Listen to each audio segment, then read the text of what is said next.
Don't accept it. No, you can't. Are you talking about gifts? I don't want them to send me that. I don't know how to get the process. Don't send me no gifts. After 9 whole years, Lil Durk's wife, India, reveals she just filed for a divorce.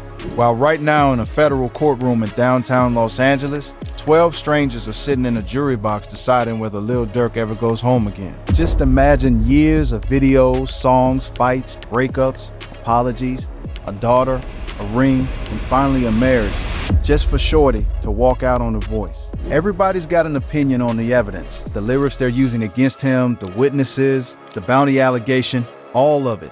But the story nobody's telling properly is the one happening in the background. Durk and India Royale have been in each other's lives since around 2017. They've got a daughter together, Willow. They went from FaceTime calls to a music video, from a music video to a relationship, from a relationship to a very public breakup, from a breakup to a public apology, from an apology to an engagement ring, and from that ring to an actual marriage. One he made official after he got serious about his faith and decided he didn't want to live in sin with the woman he loved. And then the doors closed on him. So stay with me on this one, because I'm going to walk you through the entire drama of why Shorty is doing this. Let's start at the beginning. They're both from Chicago. That matters more than people realize, because Chicago isn't a big city in the way outsiders think. The scene is small, the circles overlap, and if you're somebody in that city, you're going to end up in the same rooms as everybody else who's somebody. Durk was already deep into his run by then. The mixtapes had landed, the streets had crowned him, the label situation had been messy, but the name was made. He was moving from a Chicago artist into a national one. They connected around 2017, and what makes their origin story different from the usual rapper and influencer thing is that it didn't start in person. India has said in an interview that before they ever stood in the same room, they talked over FaceTime for about 6 months. 6 months. Think about what that actually means. That's not a DM slide in a hotel. That's half a year of screen-to-screen conversation, late night calls, learning somebody's voice and their face and their moods before you ever learn what they smell like or how they walk into a room. And she said that when they finally did meet in person, she fell for him right away, which honestly tracks. 6 months of buildup will do that. By the time they met, the emotional part was already done. The meeting was just confirmation. Then he did the thing that made it public in the most Durk way possible. He put her in a video. Not just any video either. He had a song literally named after her, India. It landed on Sign to the Streets 2.5 at the end of 2017, and she's in the visual for it. Now, put yourself in her position for a second. You've been talking to this man for 6 months. You finally meet him, and within the same stretch of time, he's naming a record after you and putting your face in front of his entire audience. That's not casual. That's a man planting a flag. And that becomes the pattern for the next several years. Durk's whole artistic identity started shifting around that time. He'd always been able to rap about pain. That's the foundation of everything he does. But somewhere in that era, he figured out he could rap about love with the exact same rawness. The melodic stuff got stronger. The vulnerability got louder. And a lot of that was pointed directly at her. He wasn't subtle about it either. He wasn't one of those artists who writes love songs about an abstract woman so he can keep his options open. He was naming her, tagging her, putting her in visuals, shouting her out in interviews, and building entire records around a relationship. There was a stretch where you genuinely could not consume Lil Durk's music without India Royale being part of the experience. She wasn't a feature in his life. She was a character in the catalog. And in 2018, they had Willow, a daughter. That's the part that changes the whole equation, because from that point on, there's no clean exit for either of them. Whatever happens between them, there's a child in the middle who's got both their faces. Now, I want to be fair here, because the internet loves to flatten these things into a fairy tale. It wasn't smooth. It was public, it was messy, and both of them lived a huge amount of it out loud on social media in a way that would break most people. Every argument had an audience. Every unfollow was a headline. Every cryptic post got screenshotted and blown up into a story within the hour. There were blog posts and comment sections and podcast hosts weighing in on their private life constantly. That's the tax you pay for putting the relationship in the music. But for a long stretch, it worked. He was loud about her, she was loud about him. And in December 2021, he proposed. He did it big, obviously, because of course he did. Ring, moment, everything documented. She said yes. And just like that, she went from girlfriend to fiance. And the internet did what the internet does. Half of them were genuinely happy for them. The other half immediately started counting down. That's the thing about being a public couple. You don't get a private engagement. You get a scoreboard. And for a while, the scoreboard looked good. Then, 2022 happened. Toward the back half of that year, things started cracking in public. And it began the way these things always begin now. Not with a statement, not with an interview, but with a tweet. India posted that she was, in her words, a free agent. That's all it took. That's the entire spark. Because when you're engaged to one of the biggest rappers alive and you announce to the world that you're a free agent, there's no ambiguity about what that means. The internet did the math instantly. Within hours, it was everywhere. And then people started digging the way they do, and they noticed something that made it undeniable. She had unfollowing her. And that detail, that specific detail, is what turned it from gossip into a spectacle. Because a mutual unfollow is a breakup. A one-way unfollow is a power dynamic.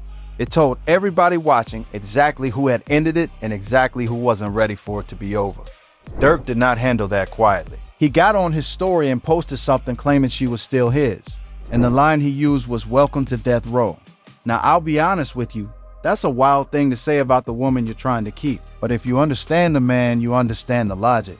That's not romance language. That's territory language. That's a man from a place where you don't show weakness, trying to reframe a public rejection as something he still controls. He couldn't say, "She left me and I'm hurt." So he said something that sounded like ownership instead. And India replied to that with one thing, not a paragraph, not a subtweet, one emoji, the cap emoji, which if you're not fluent means that's a lie. She looked at his claim that she was still his in front of millions of people and called it a lie with a single picture. No explanation, no argument. Just, no, that's not true. And I'm not going to spend more than one character on it. That was one of the most brutal moments in modern rap couple internet history, and I don't think people give it enough credit. He made a public claim about their relationship, and she dismantled it with an emoji. Cold, efficient, devastating. And here's where the story gets interesting. Because a lot of men in his position would have doubled down. The ego play would have been to go silent, go cold, post a girl in the club, act unbothered, and let the world assume he moved on. That's the script. That's what the culture tells you to do when a woman embarrasses you publicly. He did the opposite. He apologized publicly. He took accountability out loud in front of the same audience that had just watched him get humbled. He didn't hide behind a spokesperson or a vague quote in an interview. He owned it where everyone could see it. And it worked. They got back together. By 2023, they were confirmed back on. And the whole thing folded back into the pattern. She's in his life, she's in the music. They're posting each other and the internet quietly moves on to the next couple to speculate about. Now I want to sit with that apology for a second, because I think it's the single most revealing thing he's ever done in public. Understand the position he was in. He was arguably at the peak of his commercial powers. He had the Drake records, the massive features, the chart runs, the whole thing. He had every option a man in his position could possibly have. And he chose to publicly humble himself to get one specific woman back. Not because he had to, because he wanted her. That tells you the relationship wasn't a convenience. Convenient relationships don't survive that kind of public humiliation, because the whole point of convenience is that it's easy to replace it. He didn't replace her. He apologized to her. And that leads directly into the next chapter, the one that I think most of the coverage completely undersells. Durk's relationship with Islam. This wasn't something that appeared out of nowhere when he got locked up.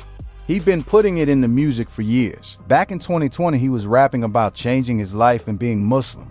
On In the Bible, in 2021, he said it flat out, that he's Muslim and he goes by the Quran. In the visual for Street Prayer, he's wearing a kufi and a thobi, and he's shown praying. When people accused him of gang affiliation, his response was that he's not a gang member, he's a Muslim. It's been in his public identity for a long time. But there's a difference between having a faith and practicing it. Everybody knows that difference. Plenty of people would tell you what religion they belong to and then live a life that looks nothing like it. And for a long time, that gap existed for him. He'd say he was Muslim while living a life that by the standards of his own religion wasn't lining up. And one of the biggest gaps was the relationship itself. In Islam, you don't live with a woman and build a life with her and have that be acceptable without marriage. That's not a gray area. There's no version of the faith where an engagement covers it. An engagement is a promise. Marriage is the contract. If you're serious about your deen, you either make it halal or you don't have it. So he made it halal. Reports around the case indicated the two of them had actually gotten married, quietly, without an announcement, without a rollout, without a magazine spread. Court documents referenced him as a husband. There was no wedding content, no engagement photo campaign, no "we're married" post with 100,000 comments. It just was. And I want you to sit with how out of character that is for them specifically. These are two people who lived their entire relationship in public. The song, the videos, the proposal, the fights, the unfollow, the apology, all of it was performed for an audience. And the single most significant step they ever took, the one that actually binds them, they did in private. That's what it looks like when something stops being content and starts being real. Then in early 2025, he sort of let it slip anyway, in the most Durk way possible.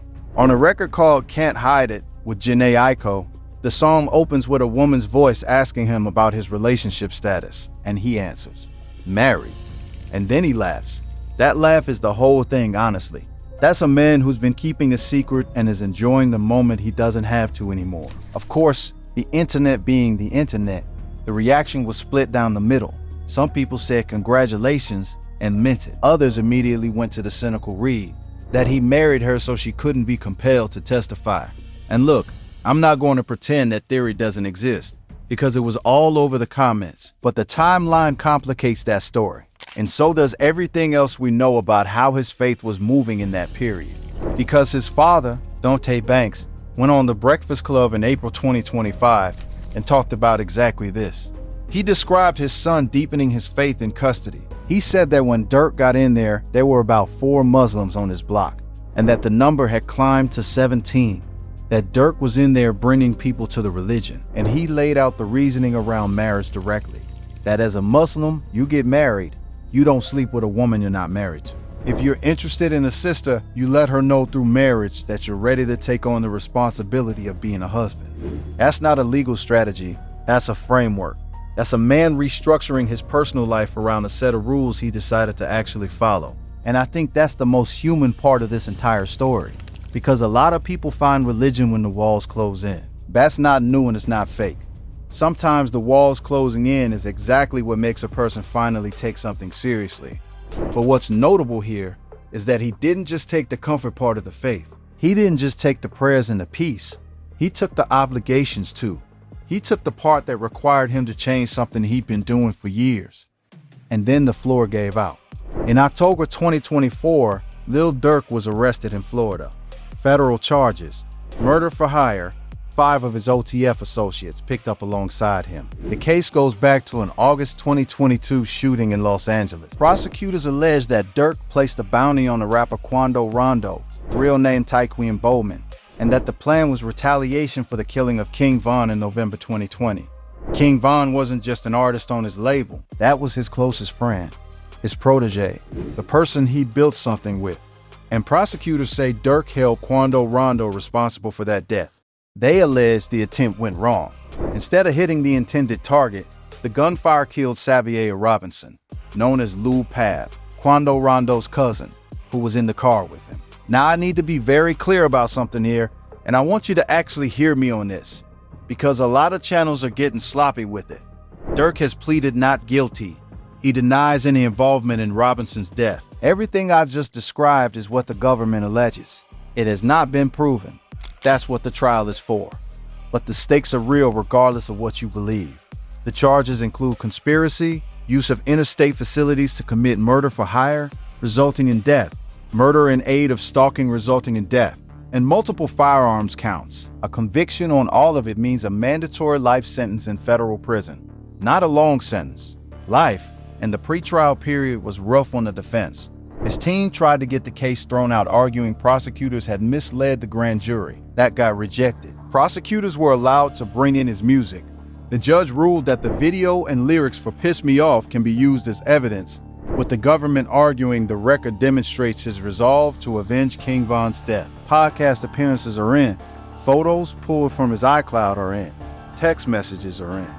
The defense did win one significant fight. In July 2026, the judge severed a set of newly filed racketeering charges tied to a separate January 2022 killing in Chicago and an alleged 2019 attempted murder in Atlanta. So those won't be part of this trial. The judge was openly critical of prosecutors for trying to bundle them in at the last minute, calling it a calculated move and pointing out they'd had over a year to bring the charges if they thought they mattered. That's a real win, but it also means those charges are still out there, waiting for a separate trial later. Jury selection started on August 20th, 2026, and it was tense. Potential jurors were asked directly how they feel about rap music, because the government's case leans on lyrics and videos. One woman said rap suggests violence to her. Another said the genre carries negative connotations in their mind. One juror reportedly asked for subtitles just to follow the lyrics.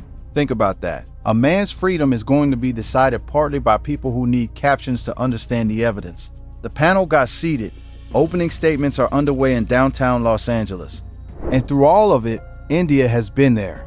She's been to court hearings, she's posted his kids, she's shown up at family events with the whole household, and when the speculation got loud, when a podcaster posted pictures claiming to show her with another man and started running the usual monologue about how women aren't naturally loyal, she didn't write a paragraph.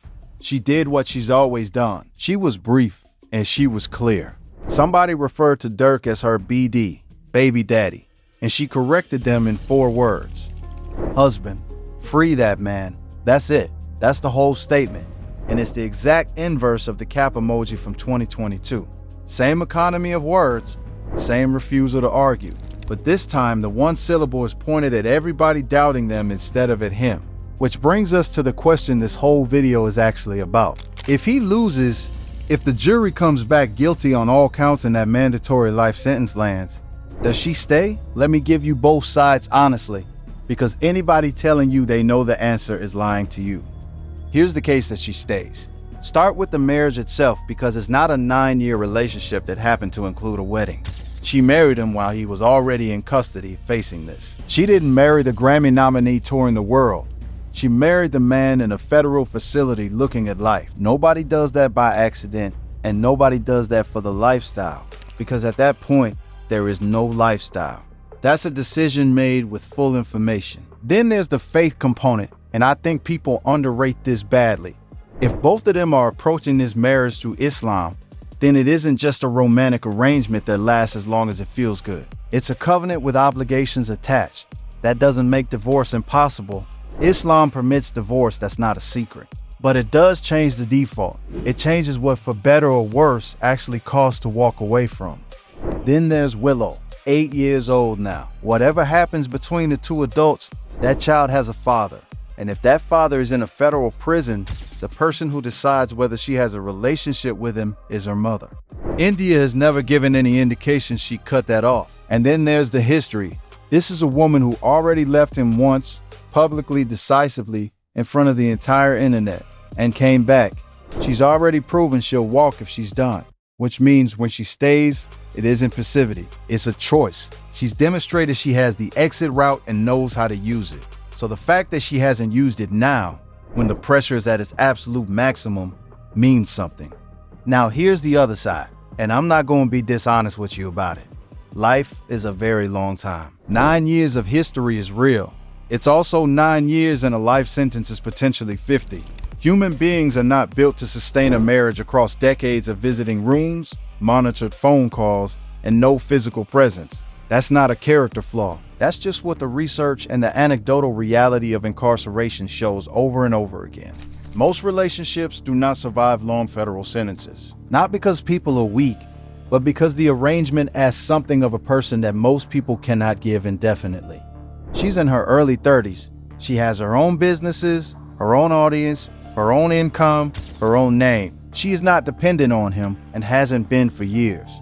And a woman with her own foundation has options that a woman without one doesn't, which means every single year she stays is a year she actively chose to stay rather than a year she had no alternative. There's also the pressure. It is relentless, and it is public, and it is ugly. She's already had strangers on the internet building entire content careers out of speculating about her loyalty, posting photos, running commentary about her character to millions of people. That doesn't stop if he's convicted. It intensifies, and she'd be carrying it alone, raising 2 daughters, while a comment section grades her on it daily. So which is it? Here's my honest read, and then I'll let you argue with me in the comments. I don't think this gets decided the way people think it does. Everybody's imagining some dramatic moment. The verdict comes down, she makes a decision, there's an announcement. That's not how it works. Relationships across long sentences don't end in a moment. They erode. They erode across 1,000 small Tuesdays where the call didn't come through, where the visit got canceled, where the kid had a recital and there was nobody in the seat next to you. And by the same logic, they don't survive in a moment either. They survive across the same 1,000 Tuesdays where somebody keeps showing up anyway. What I can tell you is that everything measurable right now points one direction. She married him after the arrest. She corrects people who won't call him her husband. She's in the courtroom. She's keeping his kids together. And the man on the other end of that is the same man who once got publicly humiliated by an emoji and chose to apologize instead of pretend he didn't care. Whether that's enough to carry 50 years, I genuinely don't know. Nobody does, including her. But here's the thing I keep coming back to, and it's the thing I want to leave you with. 9 years ago, these two were on FaceTime, 6 months of calls before they ever touched. That's how it started. 2 people who fell for each other through a screen, in a room by themselves, before any of the fame or the songs or the cameras or the courtrooms. And if he's convicted, that's exactly what it goes back to. A screen, a room, 2 people talking to each other's faces with glass and distance in between. They've done that before. They just never had to do it forever. The trial is happening right now. Opening statements are underway. And every day that jury sits, the answer to that question gets one day closer. Tell me what you think in the comments. Does she stay or does she go? And if you want the updates as this verdict comes down, subscribe because I'm covering every day of it.